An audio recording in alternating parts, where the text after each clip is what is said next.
Hello and welcome back to Cake Class with Brandy Cakes. I'm Brandy and I'm making cakes today. Now I gotta be honest, I haven't been baking much lately, but I think this is going to just come back super easy. Hey, cats. Which is the main reason I don't bake at home anymore. I used to have a home licensed kitchen before we had a million pets. And that's okay. It was a decade ago, things changed. So what I'm doing now is I preheated the oven to 325 and I have two KitchenAid mixing bowls here. I am doubling my white velvet recipe, which is very similar to the white almond sour cream cake recipe. It's a doctored cake mix, basically. So I'm gonna put dry ingredients in one, wet ingredients in the other, and mix them up. I also need melted butter and sour cream. I got the flour out already. I actually always used to use cake flour, but today I'm using all-purpose flour. Either way, whatever you have. I have the sugar out. A white cake mix is fantastic if you want a white cake. If you are making a white wedding cake, traditionally it's almond flavor. It's so good. I love it so much. White cake with white almond, incredible. Raspberry or strawberry filling. Ooh! But I am actually using French vanilla. The other thing is I'm using whole eggs instead of egg whites if you want it, and that's gonna give it a yellow tint too, and I'm fine with that. Sour cream, melted butter, here we go. We're doubling this. In the dry ingredients, we have, it's been a long time since I looked at this recipe, and it's, I'm just trying to get my bearings here. Okay, 2 cups sour cream, which is going to be 16 ounces. 16 ounces is 2 cups of sour cream. It is a great idea if you let all of your ingredients to come to room temperature before you start. It's kind of like a freakishly warm day here today, so I just think it'll be fine by the time I get everything in. And the thing is too, this recipe is so incredibly forgiving, and because let me tell you, I'm not the best baker. I'm an artist, I'm a cake artist, I'm a potter now. Baking was not my top priority. Okay, we need 1 cup of melted butter. All my bowls are in the dishwasher. That's fine. We'll use this giant one. So we need 1 cup, that's 2 sticks. I'm gonna put it in the microwave under melt 1. Melt 1, start. We're gonna stir it and see if it's ready after that. Next, we need 3 cups of water. You wanna use warm water. 6 eggs. Here's our melted butter. It's perfect. There's some parts that aren't melted yet. That's okay. You're just gonna stir it until it is all melted. You don't have to cook it anymore. See, now it's all melted. Perfection. And the oven is ready. I'm not ready for you yet though. 6 eggs. I'm gonna do these bad boys 2 at a time. You can't see that, can you? Ah, you still can't see it.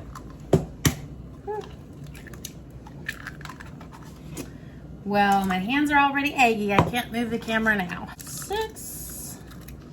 Excellent. No shells. Bravo. Celebrate all the wins you can. I'm going to get this started in the mixer. Slow, slow, slow. It's because what's the point? I'm just looking at me, right? 2 1/4 cups of flour. And with flour, you want to first move it around to kind of aerate it. It would be fabulous if you sifted this, but Brandy doesn't have time for that, and I'm okay with that. But you will notice I am spooning it in. I'm spooning it in, and then I'm going to take a spatula or a knife. What do I have handy? Okay, I'm going to level it off. And I'm going to do that again, plus a quarter. Now, what I really love about this recipe is that it is so forgiving, and even if you are scattered and everything else like me, it's okay. You're still gonna have a great cake. Usually, most likely. Okay, salt, it calls for a teaspoon of salt. Now, I did already use salted butter, so I don't need a full teaspoon.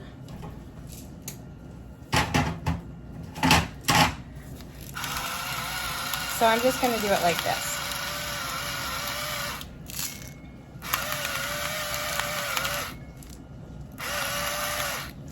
That looks good. And I added some to the wet and some to the dry because I'm crazy like that. Crazy in the kitchen. Okay, where are we at? Now we double check our recipe. White mix, done. Sugar, check. Cake flour, I used AP flour, it's fine. Salt, check. Water, check. Eggs, check. Melted butter, check. Sour cream, yes. And then a teaspoon each of vanilla and almond. Okay, I'm not making almond cake, but I am making vanilla, and this is just about empty, so I'm going to use all of it. And my cake mix is already vanilla, so I already have a ton of flavor in it, and I'm cool with that. I am cool with that. Now, here is my next tip for you. If you can see, I'm just mixing this cake mix and flour together. If you can see, these are both pretty full already, but I have this extra large bowl. Hang on, where is it at? Now, the one option that I had was bigger, a bigger size bowl than this, and I was gonna use my hand mixer, but that is not how we're gonna do it now. I'm gonna show you this trick I came up with. So, what we're going to do, this fits right in here. I do have to hold it the whole time. Let me see where I can put this camera. So here we go. We are going to start with one of each. And that's it. We're going to continuously add one of each, just alternating back and forth. Some of this, some of that, some of this, some of that. And we're going to scrape it down with a spatula. You gotta hold this the whole time since it's not steady on there.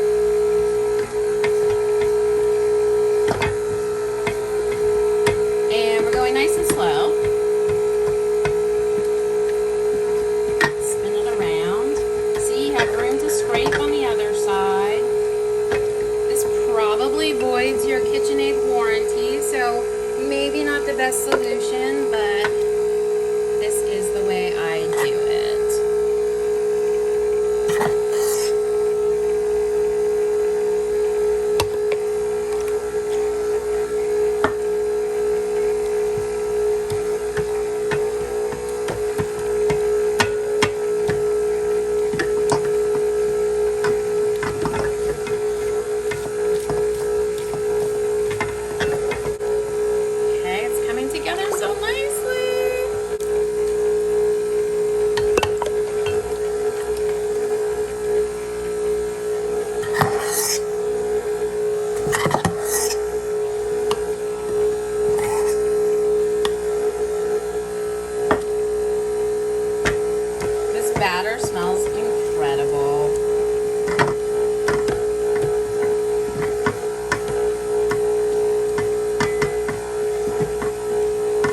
whole thing down again.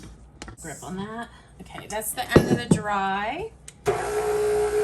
And you always want to end with the wet. It makes your cake more moist.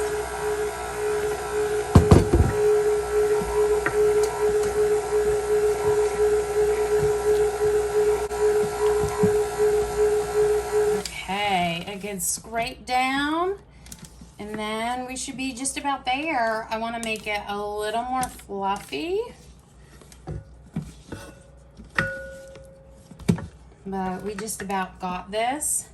And then I'm actually going to do this all over again. I am planning on baking all the cakes I need for the entire class. And then, oh, plus a birthday party that I'm making a cake for. And then freezing it until we need it for the next couple of weeks. So I'll make a video about freezing cakes too, and how to make sure that they're still good even after being frozen. Okay, hope this helps. Good luck batter making. Okay, so you can see that my batter is not white, and I'm fine with that. I call this recipe the white velvet recipe. The first one I'm making is an 11 by 15 sheet cake. It is going to be a carved cake, so size mattered for that. Now I checked the handy chart, and this size sheet needs 11.5 cups of batter. This should be 14 cups of batter because each recipe makes 7 cups and I doubled it.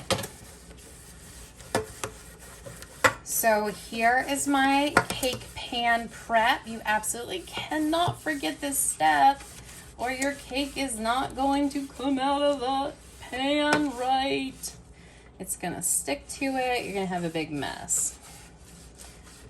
Each of these 6-inch cake pans should hold what? 2.5? Yes. No, 2.25 cups of batter. You never wanna fill your cake pan over halfway. Okay, so even if you're not measuring it, don't go over halfway. For me, it's just easier to count it out, to just follow the chart and count it out. Okay, this is a little too much goop. That's fine. This one was already done. That one will be next. All right, here we go. Look how nice and thick that batter is. 1, 2.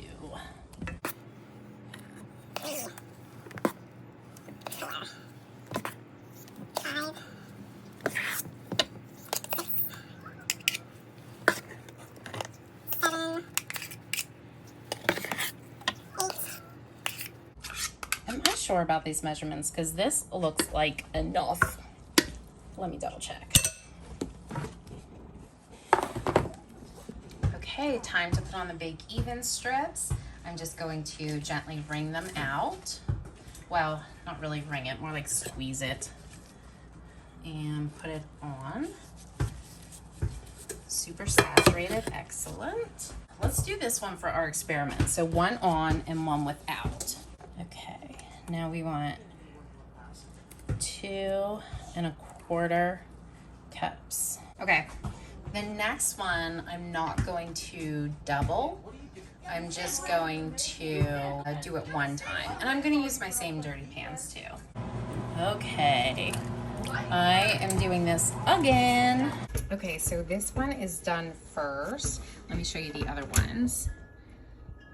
Okay, and this one didn't have that bake even strip, but I know that it's done because it's pulled away from the edge here, and when you press down on it, it springs right back up. Okay, so that's how I know that that's done. Now I'm gonna let that cool on a cooling rack for 10 minutes. Let me get my cooler rack. Okay, so this has been on the cooling rack for 10 minutes. almost. It is just about ready to be flipped out. Let's go ahead and do that one. I cut some parchment paper to size. Yeah, this one's cool enough to touch. Maybe. Wait, I can't hold this and do this. Okay, so these have been on here for just about 10 minutes now. The 6-inch round is small enough to just flip out in my hand. That came out beautifully. Now the trick for this big one here is going to be parchment paper, pulling wrap on top, and flip the whole thing.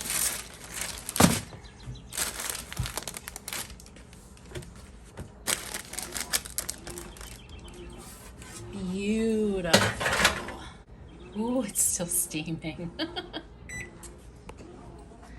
Okay, and then, so over here, I want to show you the difference with no bake even strip with a bake even strip. So that's interesting. Okay, so now the key to freezing your cakes is wrapping them well. We got the parchment paper, we got the plastic wrap. Now, if you had gallon-sized baggies, your 6 or 8-inch will fit in there, but I'm out of them, so I'm going to use aluminum foil instead.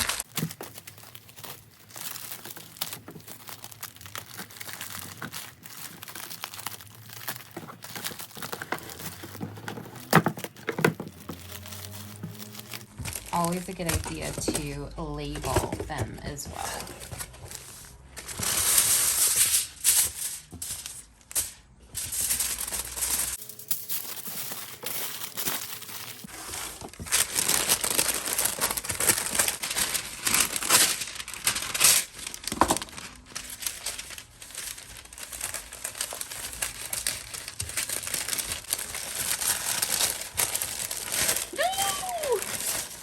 I just broke my cake. I am still going to try to use that broken cake.